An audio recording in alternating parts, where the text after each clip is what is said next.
नमस्कार, आदाब। Crime petrol सतर्क के आज के इस एपिसोड में मैं अनूप सोनी आप सबका स्वागत करता हूं। आदमी अमीर हो या गरीब सपने जरूर देखता है और अपने सपनों में अपनी किस्मत को बदलने की सोचता है, लेकिन वो कहते हैं ना कि वक्त से पहले और किस्मत से ज्यादा किसी को कुछ नहीं मिलता। 30 दिन 30 कहानियों की श्रृंखला के आज के इस एपिसोड में हम किस्मत और वक्त दोनों को कसौटी पर खड़ा देखेंगे और इस पर अपना विश्लेषण देंगे हमारे आज के एक्सपर्ट साहिल जोशी। नमस्कार, मैं हूं साहिल जोशी। क्राइम पेट्रोल सतर्क में एक बार फिर मैं लेकर आया हूं कुछ ऐसे अनदेखे और अनसुने केसेस जो मुझे लगता है कि आपको देखने चाहिए। अगर आप हमारे देश के अनआइडेंटिफाइड डेड बॉडीज की डेटाबेस पे नजर डालेंगे तो आप हैरान हो जाएंगे। ऑन एन एवरेज हमारे देश के अलग अलग कोनों से लाखों की तादाद में ऐसी डेड बॉडीज बरामद होती है जिनकी कई बार तो शिनाख्त भी नहीं हो पाती, जिसका यही मतलब निकलता है कि हमारे आसपास ऐसे कई मर्डर्स होते हैं कि जिनमें कातिलों का कोई सुराग नहीं मिल पाता। लेकिन ये सच ऐसी भयावह स्थिति पैदा करता है कि रोजाना दर्जनों मर्डर केसेस ठंडे बस्ते में डाल दिए जाते हैं और वो भी बिना किसी नतीजे के। लेकिन ये केस इससे भी ज्यादा गंभीर मुद्दे से जुड़ा है जो एक झकझोर देने वाला पहलू है। इसकी हकीकत किसी को भी हिलाकर रख सकती है।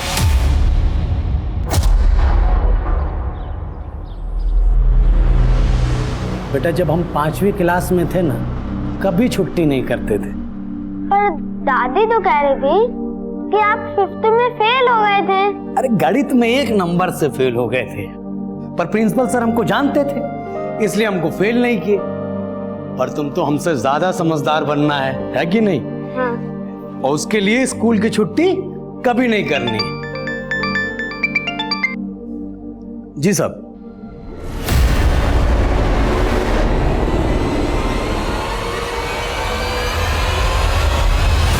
क्या ये आपकी बीवी कोमल है? नहीं साहब, ये कोमल नहीं है।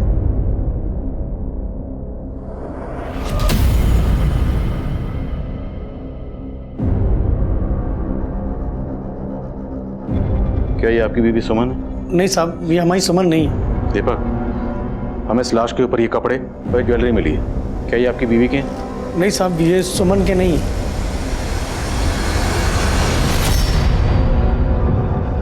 अरे दीपक, क्या हुआ? कहाँ चले गए थे तुम?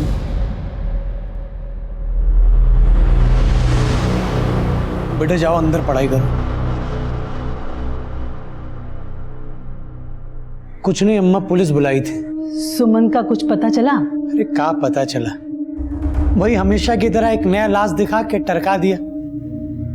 अम्मा, हमको तो लगता है ना ये पुलिस हमारी सुमन को ढंग से ढूंढ ही नहीं रही। बेटा, तुम 7 साल से सुमन की आस लगाए बैठे हो।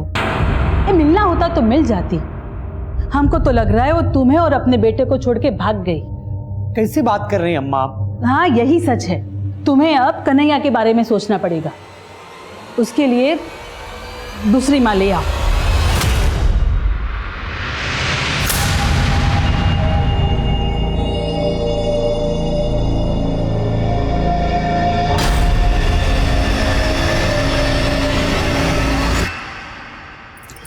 अरे छोड़िए, अम्मा आ जाएगी।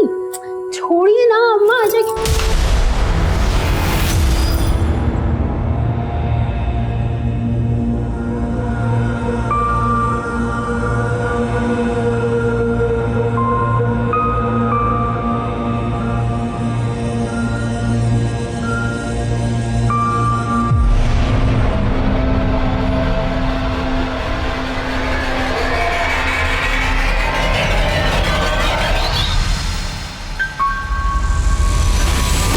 उठ गई तुम?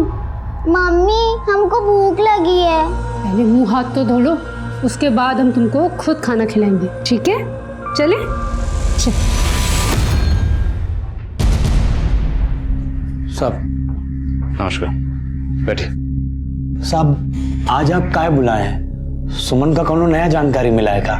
दीपक, हमें सुमन की कोई जानकारी नहीं मिली और ना ही अभी हमें तक कोमल का कुछ पता चला। देखिए, आप दोनों जानते हैं 7 साल गुजर चुके हैं और मुझसे पहले 2 ऑफिसर इस केस को तहकीकात कर चुके हैं और केस अभी भी वहीं का वहीं अटका हुआ। तो मुझे आप दोनों से यह जानना है कि आप दोनों को अभी भी अपनी बीवियों का इंतजार है? कैसी बात कर रहे हैं साहब? कहाँ इंतजार नहीं रहेगा? प्यार करते हैं हम उससे। सुनील, तुम्हें? जी सर। तो फिर तुमने दूसरी शादी क्यों कर ली? साहब, हम तो ऐसा मानते हैं कि हमारी कोमल आज भी जिंदा है, लेकिन साहब वो हमारी बेटी खुशी, उसकी परवरिश के लिए हमारे माँ बाप ने दूसरी शादी करा दी साहब। पर साहब अपनी दूसरी बीवी को हम कभी कोमल का स्थान नहीं दे पाए हैं। साहब पता नहीं काहे हमको लगता है कि हमारी सुमन जरूर एक दिन मिल जाएगी। बस आप उसको ढूंढने का कोशिश तो कीजिए। दीपक, हमने सुमन को ढूंढने की हर मुमकिन कोशिश की है और कर भी रहे हैं, लेकिन क्या करें, कानून ये कहता है कि अगर कोई विक्टिम 7 साल तक मिसिंग रहता है तो उसे डेड मानकर केस क्लोज करना पड़ता है। आप ऐसे कैसे केस बंद कर सकते हैं साहब? दीपक, दिस इज लॉ। कानून यही है और हमें जो भी करना है कानून के दायरे में रहकर करना है। यही बताने के लिए आप लोगों को यहाँ बुलाया था। ये देखो सूरज, चांद, बस, ऑटो और ये मम्मी आप रोज हमें यही पढ़ाती रहती हो, हमें नहीं पढ़ना ये। अरे पढ़ोगी नहीं तो दुनिया को कैसे जानोगी? दुनिया जहाँ हम रहते हैं, ये पंछी पशु ये सब यहीं रहते हैं। जब हम छोटे थे ना तो तुम्हारी माँ से भी हमें ऐसे ही पढ़ाती थी।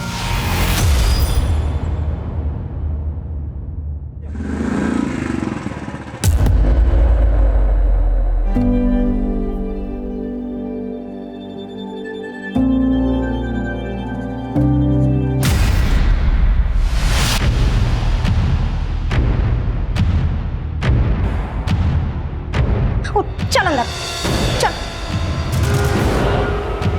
देखो सुमन, हमको ये कपिल बिल्कुल भी पसंद नहीं है। दीदी आप कपिल को गलत समझ रही है, वो बुरा लड़का नहीं है। तुमको अच्छे बुरे की पहचान नहीं है। देखो सुमन, हमने तुम्हारे लिए दीपक जी से रिश्ता पक्का कर दिया। देख हम जानते हैं कि वो उम्र में तुमसे थोड़े बड़े हैं, लेकिन दीदी हम कपिल से प्यार करते हैं और वो दीपक हमसे कितना बड़ा है। हम ये शादी नहीं करेंगे। बस माँ बाबा तुम्हारी जिम्मेदारी हम पर छोड़ कर गए हैं और तुम्हारी शादी दीपक जी से ही होगी। अरे गुनगुन, ये क्या कर रही हो? चलो पढ़ो। हमको नहीं पढ़ना। अरे गुनगुन रुको। गुनगुन तुम आज फिर उस कोने में चली गई ना ताकि हम तुम्हें छू ना पाए। क्या हुआ मम्मा? पकड़ लिया। आप हमसे झूठ बोल रही थी ना हमें पकड़ने के लिए। अरे बेटा, हम तो चाहते हैं तुम हमेशा आजाद रहो, इतना दौड़ो कि आसमान छू, लेकिन हम आजाद नहीं।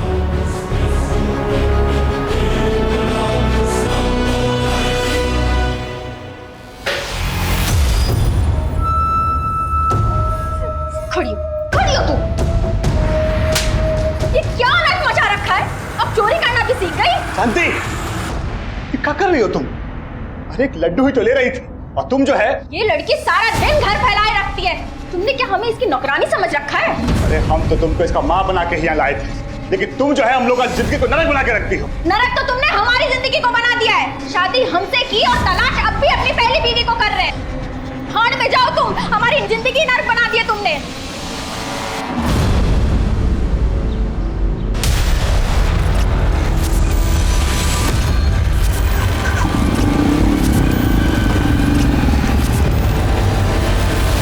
आज हम तुमको बताएंगे इस कमरे के बाहर रात कैसी होती है। तुम्हें पता है रात में आसमान काला हो जाता है, उस पर सुंदर सुंदर चांद सितारे चमकते हैं। तुमने देखा था ना किताब में?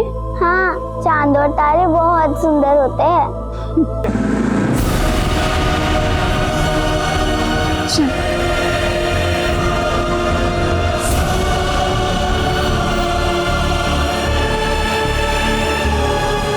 सुनो, वो आ गए, बाहर मत आना।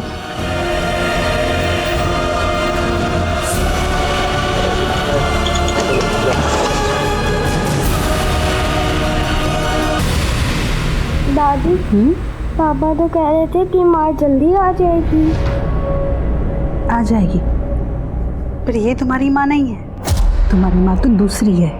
कौन दूसरी माँ? जब आएगी तो खुद ही देख लेना। अब सो जाओ।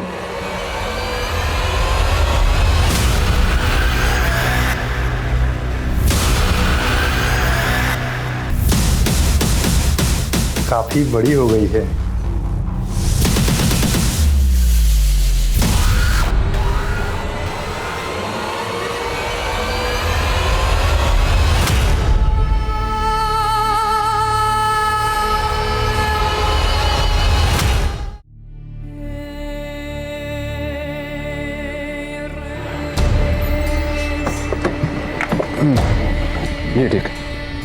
मैं करता हूँ फोन। नमस्ते साहब। नमस्ते। हाँ दीपक।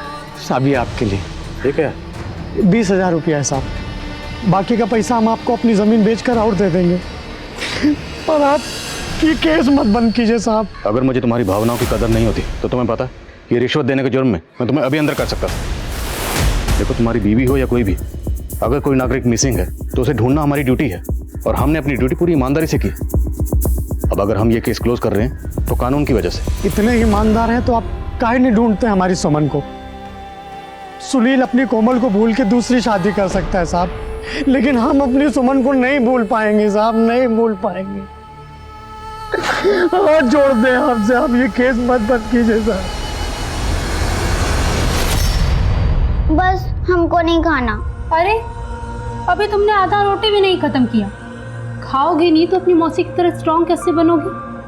और तुम ही तो हम दोनों को आज़ाद करोगी यहाँ से। मैं स्ट्रांग बन जाऊंगी और ये जंजीर भी तोड़ दूंगी। हम जानते हैं ये जंजीर तोड़ना तुम्हारे लिए मुश्किल है, लेकिन आपको वो बेड़ियाँ तोड़नी होंगी जिसने हम जैसी औरतों को बांध दिया है। हम जानते हैं ये बातें तुम्हारे लिए बहुत बड़ी हैं, लेकिन हम तुम्हें तुम्हारी मौसी की तरह बनाना चाहते हैं। तुम्हें पता है तुम्हारी मौसी 24 साल की उम्र में गांव की सरपंच थी। बहुत रुबाब था उनका।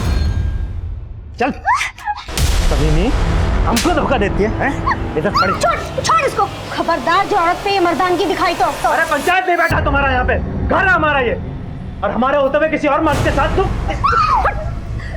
चूड़ियां नहीं पहनी हमने तुम्हारे मर्द की तरह। हाँ, और औरत पे हाथ उठा के तुम बहुत बड़ा मर्द बन रहे हो। अरे हमको मत सिखाओ, तुम बीवी है हमारा, हम चाहे कूटे चाहे मारे।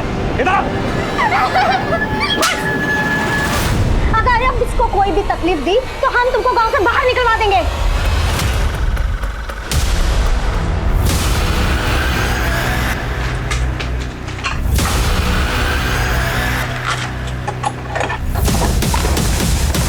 ये लो गुनगुन की पढ़ाई का सामान।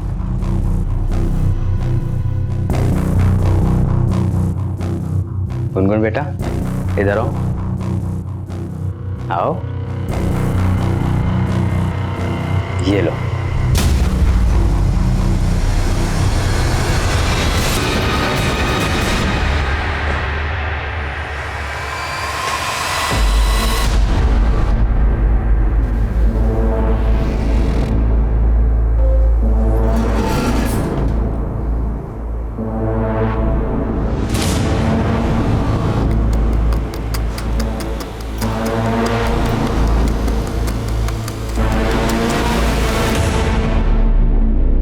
दीपक, इस केस को रीओपन करवाने के लिए कहीं तुम हमसे झूठ तो नहीं बोले? नहीं साहब, हमारे मोहल्ले के लड़के ने सुमन को देखा था। 40। अरे दीपक भैया, एक बात बताना था आपको। हम बताओ। कल हम लोग दोनों लखनऊ गए थे, वहाँ सुमन भाभी को देखा हमने अमीनाबाद बाजार में। बताना। हाँ भैया, वो एक आदमी के साथ थी, बाजार से खरीदारी कर रही थी। अरे क्या बात कर रहे हो भैया? अरे सच बता रहे हैं भैया, हम भाभी से बात करने का बहुत कोशिश किए, लेकिन वो हमको अवॉइड कर दी। हमको तो लग रहा है वो आजकल अमीनाबाद में अपना घर बना लिए। कौन है वो लड़के?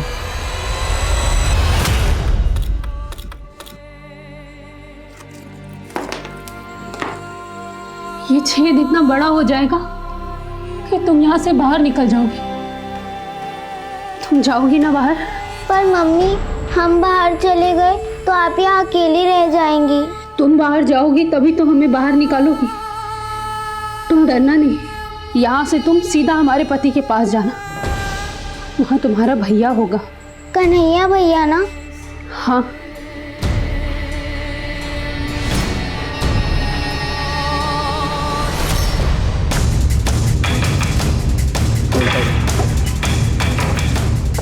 मैडम जी यही है वो लड़के। पकड़ पकड़ पकड़। मैम गलती हो गया हमसे, हम दीपक भाई से मजाक में बोलते कि सुमन भाभी को हमने देखा है, तो हवा में खाली बात किए थे उनसे। हवा लाती, हवा खिलाती हूँ। चल।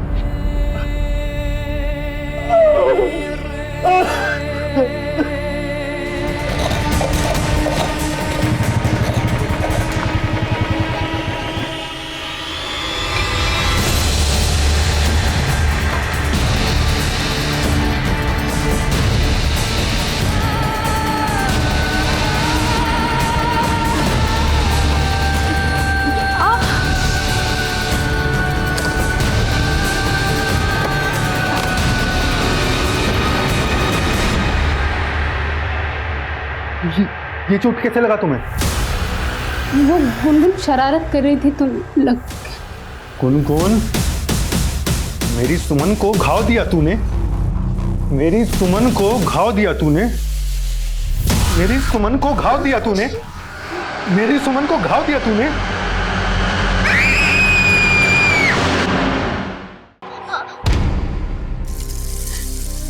हमारा सीधापन तुम पे भारी पड़ गया गुनगुन।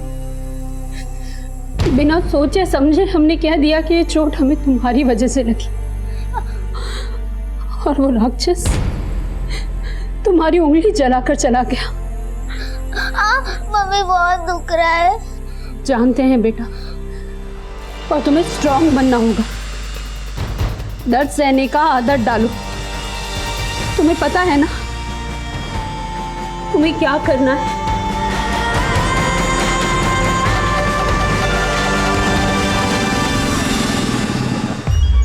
प्रणाम सुनील भैया। खुशी बेटा कैसी हो? हैं? दूर होके बात करो। काहे नाराज हो रहे हैं भैया? अरे हम तो बस ये जानना चाह रहे हैं कि वो कोमल दीदी और सुमन वाला केस पुलिस वाले बंद कर दिए हैं का? तुमको क्या करना है सर रामायण जान के? तुमको कितना बार बोले हमरा मुंह मत लगा करो। चल खुशी।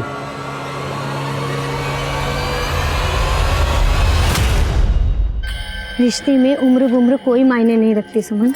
दीपक जी का बड़ा उम्र नहीं, उनका बड़ा दिल देखो। इतना प्रेम तुम्हें किसी और से नहीं मिलता है? सुमन, हमें तुमसे कुछ बात करनी है।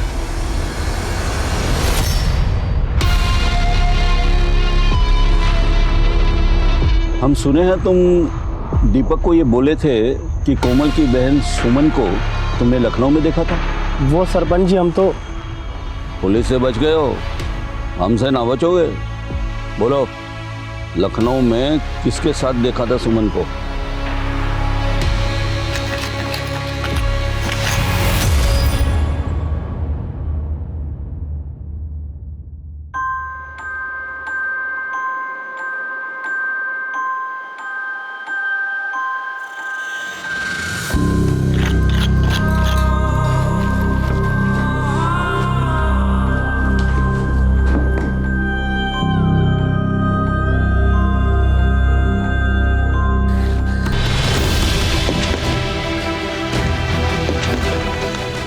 गुनगुन, अब ये छेद इतना बड़ा हो गया है कि तुम यहाँ से बाहर जा सकती हो। तुमको पता है ना तुम्हें यहाँ से जाकर क्या करना है?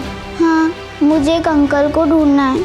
वो अंकल उन दो अंकल जैसे बड़े बड़े होंगे, लेकिन वो अंकल दूसरे होंगे जो अच्छे होंगे। ये दुनिया बहुत बुरी है बेटा। हम नहीं जानते कि तुम्हें अच्छे अंकल मिलेंगे या बुरे अंकल, पर ये दाव खेलने के अलावा हमारे पास और कोई रास्ता नहीं। हम डरते हैं कि हम तुम्हें कहीं खो ना दें, पर तुम्हारी अभागी माँ तुम्हें इस आज़ादी के अलावा और कुछ नहीं दे सकती।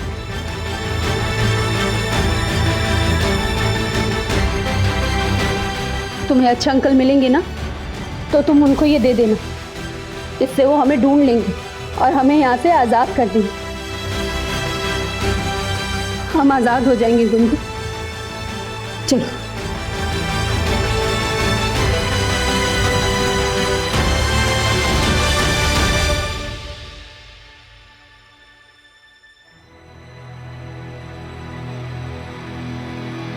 मम्मी, हमको वापस आना है। तुमको जाना होगा बेटा, तभी तो तुम हमको आजाद कराओगी। जाओ।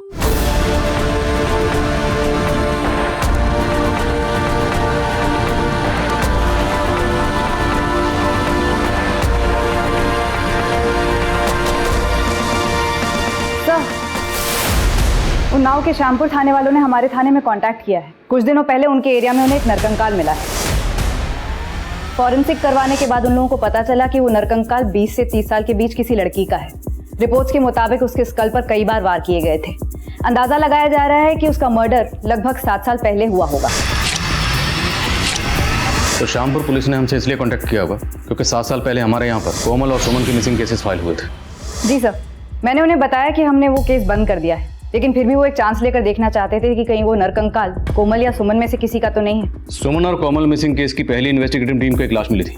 उस वक्त सुमन के बेटे और कोमल की बेटी का डीएनए सैंपल लिया गया था। वो डीएनए सैंपल श्यामपुर पुलिस से शेयर कर। जाओ। गुनगुन कहाँ है? वो अंदर सो रही। अंदर सो रही है? कहाँ?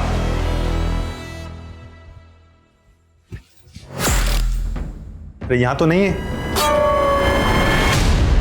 अरे बोलना, कहाँ है गुनगुन? हंस क्यों रही है?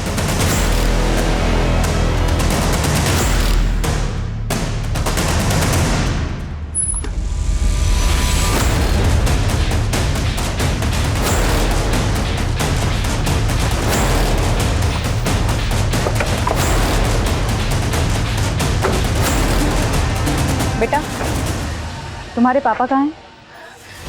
जी जी मैडम, सुनील कहाँ हैं? वो तो काम पर गए हैं। क्या बात है? हमें कोमल के बारे में इंफॉर्मेशन मिली है। बेटा आप अंदर जाओ।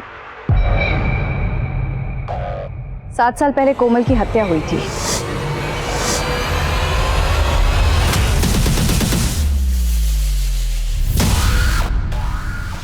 आपका केस बंद कर देने के बाद भी हमारे मन में ख्याल आता था कि हमको कोमल सही सलामत मिल जाएगी, लेकिन अब तो हमारा आज से खत्म हो गया सर। साहब तो कहा हमारी सुमन भी, आप उसके बारे में काहे कुछ नहीं बोल रहे हैं? दीपक, अभी हम पुख्ता तौर पर कुछ नहीं कह सकते। हम खुद ये सोच रहे हैं कि अगर कोमल का कत्ल हुआ तो फिर 7 साल से सुमन कहाँ गायब है? मुमकिन है कि सुमन ने कोमल का कत्ल होते हुए देख लिया हो, इसलिए शायद सुमन को भी गायब कर दिया गया था। पर दीपक, तुम बेफिक्र रहो। अब हमने केस रीओपन कर दिया, हम सुमन का पता लगा के रहेंगे। पिछले 7 साल से गायब महिला सरपंच कोमल पांडे के मिसिंग केस में अब एक घुमावदार मोड़ आ गया है। मगर कोमल तो अपनी छोटी बहन सुमन के साथ लापता हुई थी। कोमल की हत्या हुई थी तो सुमन के साथ क्या हुआ? इन सारे सवालों ने पुलिस को भौचक्का कर दिया है और उसकी निष्ठा पर सवाल उठने लगे हैं। पिछले 7 साल में यह केस 3 बार अलग अलग इन्वेस्टिगेटिंग टीम्स को दिया गया और हाल ही में इस केस की फाइल को बंद भी कर दिया गया था।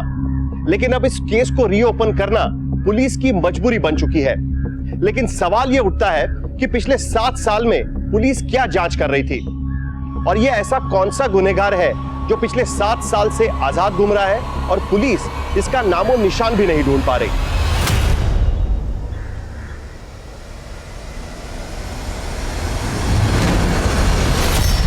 बेटा आप ठीक तो हो? मम्मी पापा कहाँ हैं आपके? आप अच्छे अंकल हैं। हाँ बेटा, पर बात क्या है?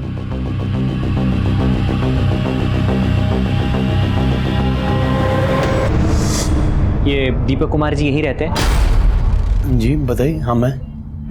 आप इस बच्ची को जानते हैं? नहीं, काहे? नहीं, वो दरअसल ये बच्ची मुझे रास्ते में मिली थी और इसके गले पर ये चिट लटका हुआ था। इस चिट के ऊपर आपका नाम और एड्रेस था। इस बच्ची ने कहा कि आपके पास जाना है तो मैं इसे आपके पास लेकर आ गया। कौन हो बेटा तुम? बोलो, डरो नहीं। आई पर्ची तुमको कौन दिया?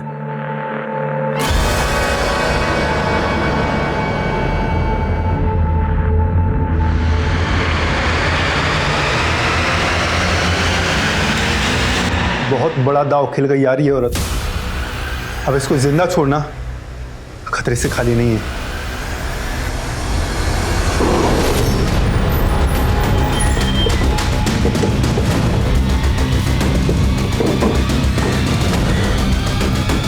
सर ये वो बच्चे?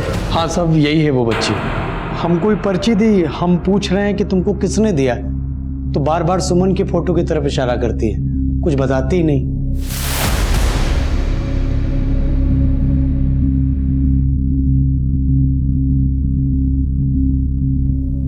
डरो मत। क्या नाम आपका? अच्छा ये बताओ, ये चिट आपको किसने दी? पक्का ये चिट आपको उन्होंने दी? सर ये लड़की हमें बाराबंकी में मिली।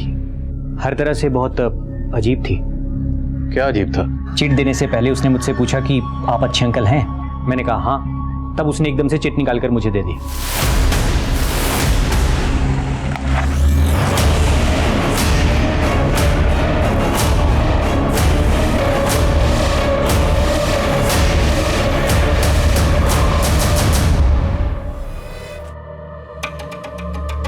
कन्हैया चलो खाना खा लो बेटा। बेटा तुम्हें उन्नाव जाना है अपने भैया के पास। उन्नाव भैया? गुनगुन, उन्नाव एक शहर है। शहर क्या होता है?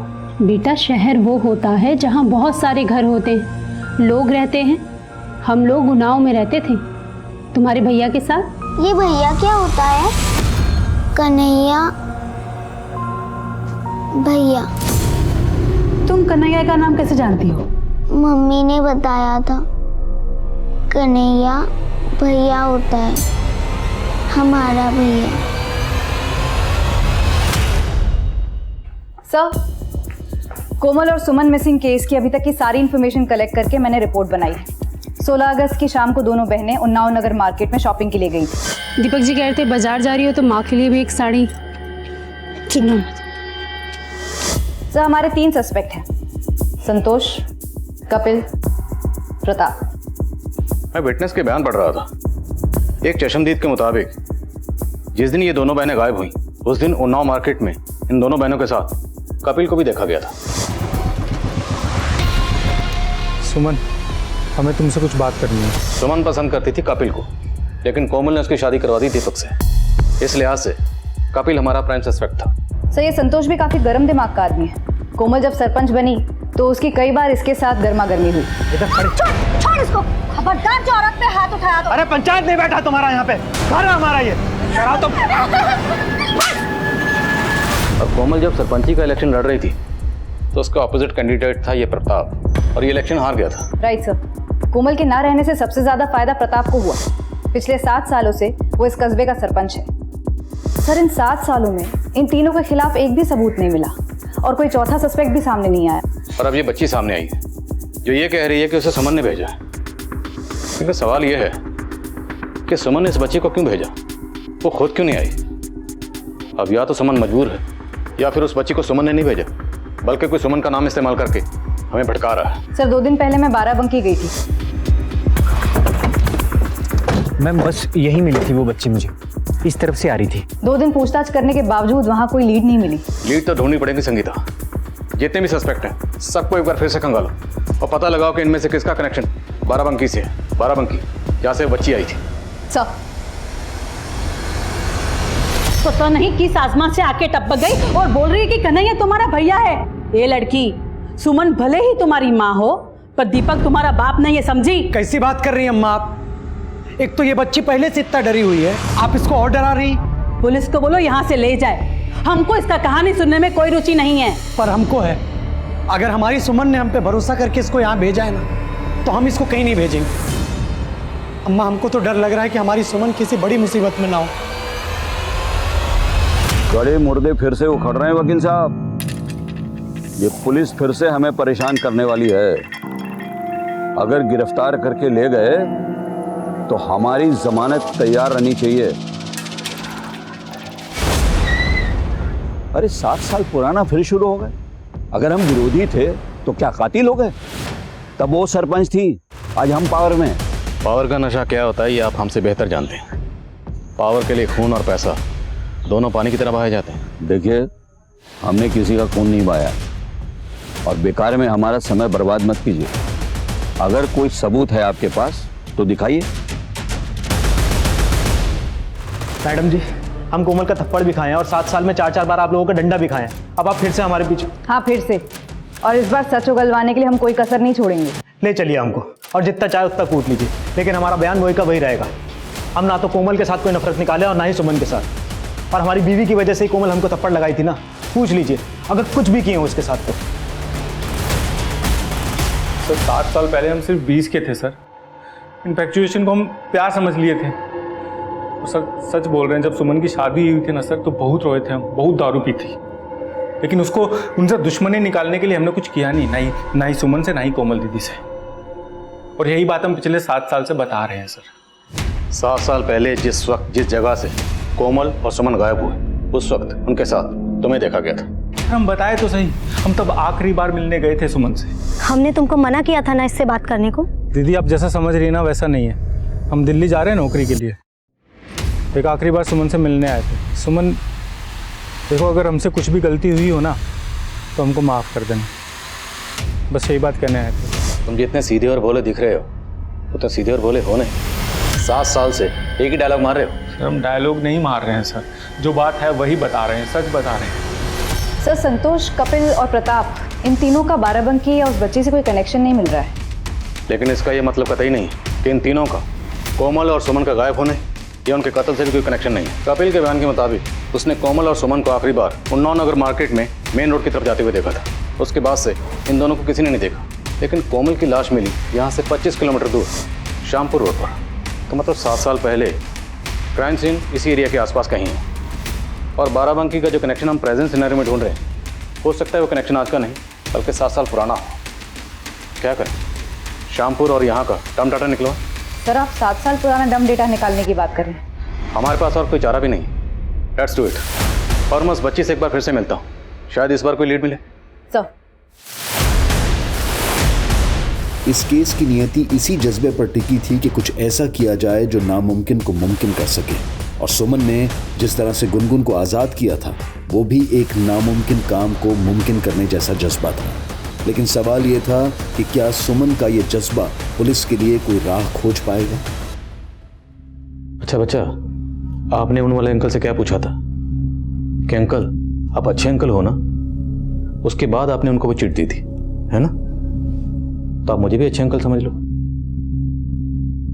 आप मुझ पे भरोसा करोगे? अगर आप अच्छे अंकल हैं तो आपने मुझे चॉकलेट क्यों दी थी? तो क्या कोई बुरे अंकल भी हैं जिन्होंने आपको चॉकलेट दी थी? ये लो।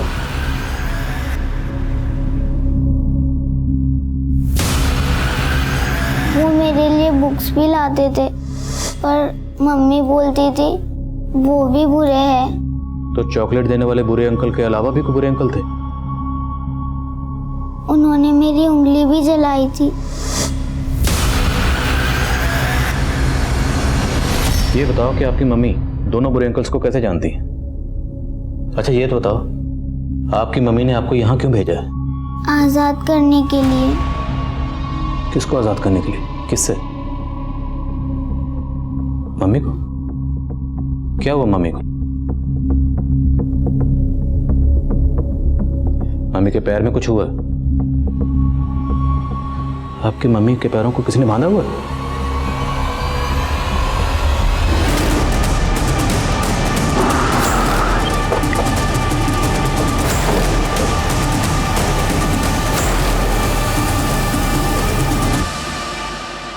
बच्चा, ये वही जगह है जहाँ पे आपको वो अच्छे वाले अंकल मिले थे।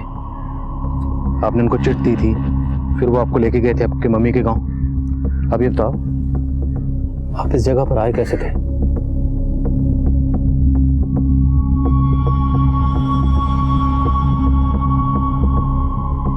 इधर से? फिर कहां से आए थे? बोलो।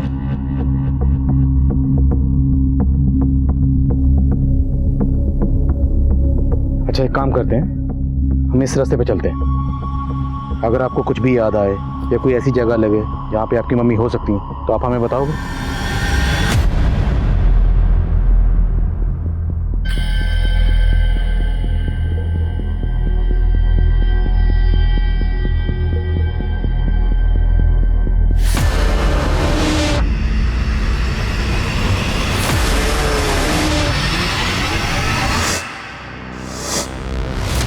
क्या हो गया बेटा? सर ये डर रही है। डरो मत, बोलो वो जगह कहाँ है? कुछ याद आ रहा आपको?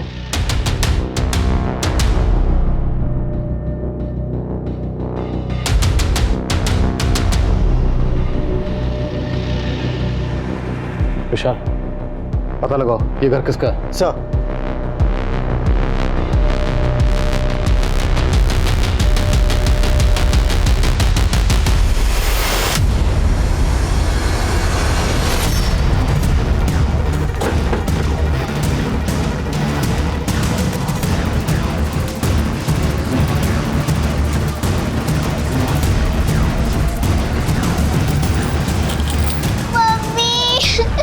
आपका सामान भी यहीं रखा गया था, अब कहीं शिफ्ट किया गया?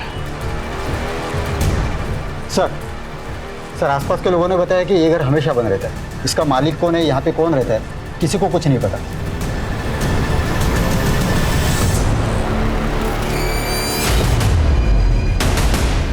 एक काम करो, बिजली विभाग से पता लगाओ ये मीटर किसके नाम पर रजिस्टर्ड है।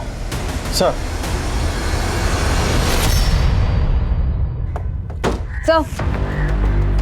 सर डंप डेटा से उन्नाव के 8 नंबर्स आइडेंटिफाई किए हैं। इनको यूज करने वालों में से 8 लोगों का बाराबंकी से सीधा कनेक्शन है। इन्वेस्टिगेट किया तो पता चला इनमें से एक ऐसा है जो 7 साल से रेगुलरली 3 दिन में एक बार बाराबंकी जाता है, लेकिन पिछले 14 दिनों में वो सिर्फ 2 बार बाराबंकी गया है। और 14 दिन पहले ही गुनगुन दीपक के घर आई थी। है कौन है? मोहन सिंह, यहीं उन्नाव में रहता है। सर घर जाएं इसके?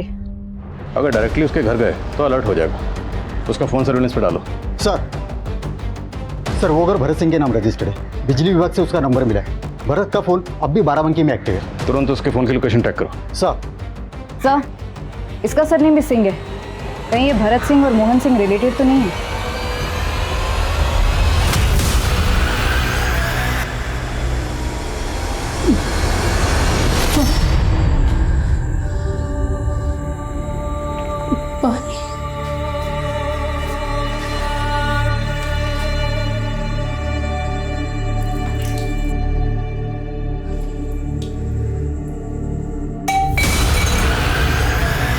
सर भरत का फोन बाराबंकी के गोमती नगर में एक्टिव है।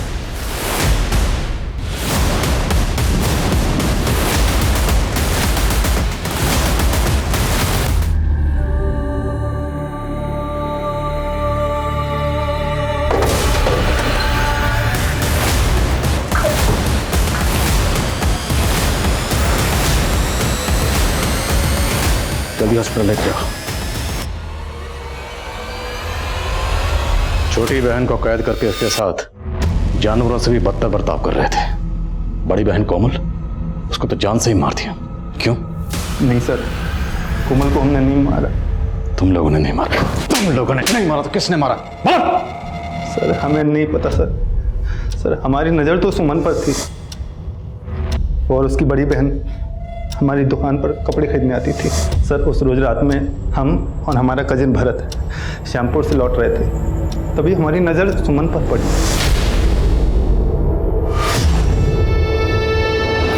हमारा दीदी का जान खतरे में, वो हमें भी मार देगा। कौन मार देगा? हमारी मदद करिए। आइए आइए, हमारी बहन गाड़ी से चलते हैं ना। आइए आइए आप आइए। हमें इधर नहीं, हमें उधर जाना है। हमारी दीदी वहाँ है। ये लड़की चुप, मोहन इसका मुंह दबा। वो बच्ची? वो प्रेग्नेंट हो गई थी। सर ये लोग तो कह रहे हैं कि इन्होंने कोमल को नहीं मारा है, तो फिर किसने? हमें सुमन से बात करनी होगी। हॉस्पिटल में पता करो सुमन की हालत अब कैसी है। सर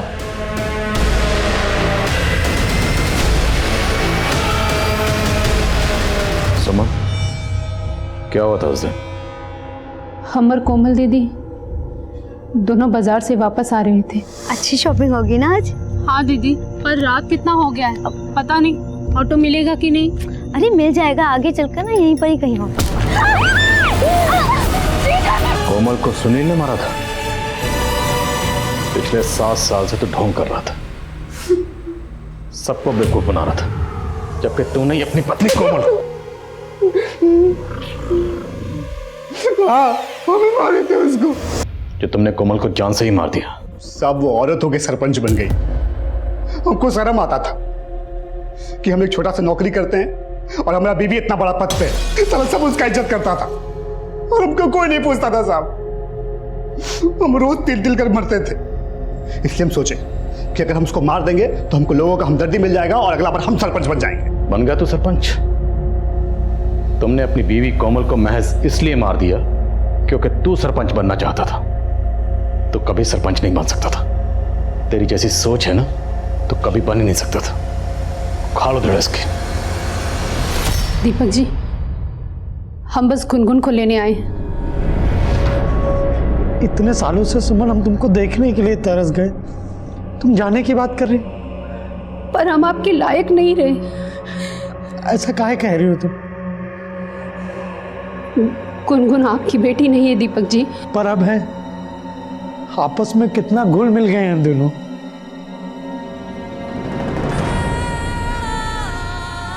अरे देख कर रहे, मम्मी है तुम्हारी।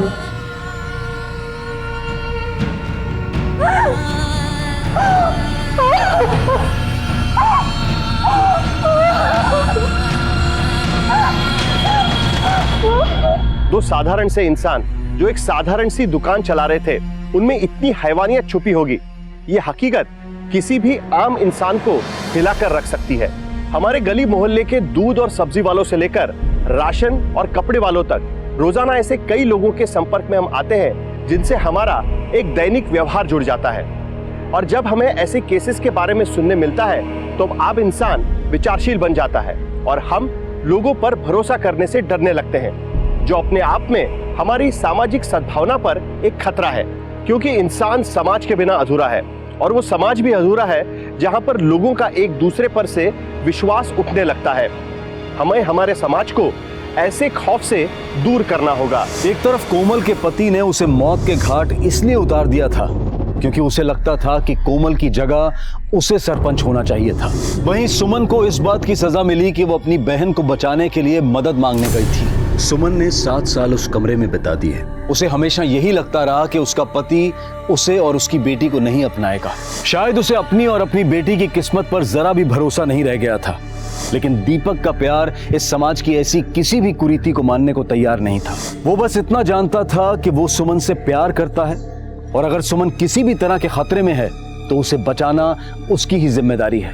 भले ही कोमल और सुमन के अपराधियों को सजा मिल गई हो, लेकिन इस बात से कोई भी इनकार नहीं करेगा कि हमारे देश में आए दिन कोई ना कोई ताकतवर औरतों और मासूम बच्चियों को अपनी हवस का, अपने अत्याचार का निशाना बनाता रहता है। और यह हम सबकी जिम्मेदारी है कि एक दूसरे के साथ मिलकर हम समाज को बदलने में अपना योगदान दें।